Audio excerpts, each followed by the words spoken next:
Gamers, what's going on? My name is Knight OC, coming at you with a little soul farming action in Dark Souls 3. Now, you got to this point, we all got to this point. You rested at this bonfire, and you looked right at these guys, and you thought the exact same thing that everyone else thought here. These guys are begging for it. They're begging for some farming action at some point in the game. Now, I thought it was going to be a lot easier early on. It's not so easy, very early on when you get to this point.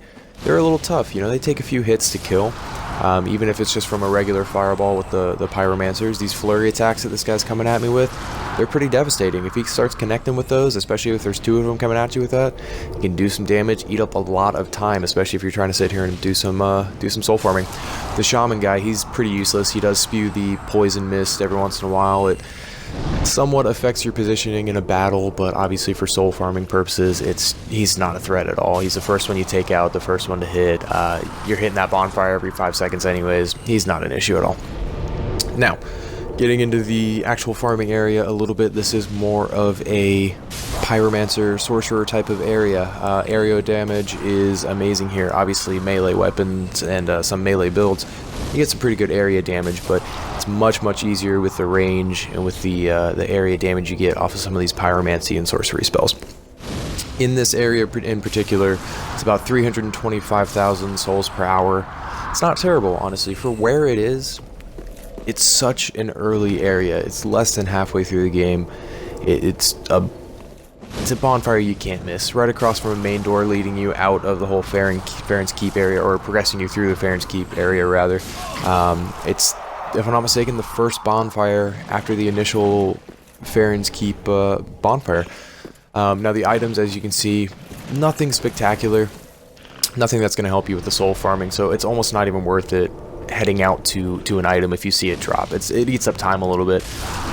You're not going to find anything worth anything, really. You may find some items you can use later on, but nothing for soul farming. Getting into the build, weapons aren't doing anything. This Pyromancy Flame +6, pretty heavy for the, I came back pretty late game, but it's pretty heavy for right now, but you can still do it with a decent Pyromancy Flame. Now the Witch's Ring, obviously amazing, greatly boosting your pyromancy spells, the damage that comes off of them. It's incredible, absolutely amazing. It gives you such a damage boost. Next ring is just your standard Great Swamp Ring, just boosting that damage even more. Again, with the boosting damage, Lloyd's Sword Ring, boosting attacks when your HP is full. That initial throw, as long as you don't get hit, it's just amazing damage. I haven't seen an exact percentage, but if I had to guess, about 10-15%. Shortening spellcasting time on the Sage Ring, you can't beat that. Slinging spells. Getting into the actual spell that I'm using, the Great Chaos Fire Orb, you get it from one of the second Pyromancy tome that you find in the game. Very easy to get. I tried out some of the other spells that you can see that I have. None of them really cut it. Just the area and the lingering damage off of this Great Chaos Fire Orb is insane. It's so good. Just not only for farming, just running around in the game. It's amazing.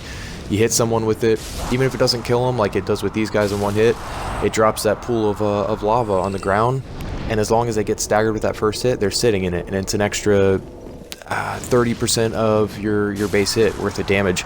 It's doing 851 right there. That pool of lava right there would probably just do another 250-ish. It's an amazing skill. But just to wrap it up, this is an amazing area, 325,000 souls per hour, not too bad. The area, very easy to get to, very early game, can't beat that.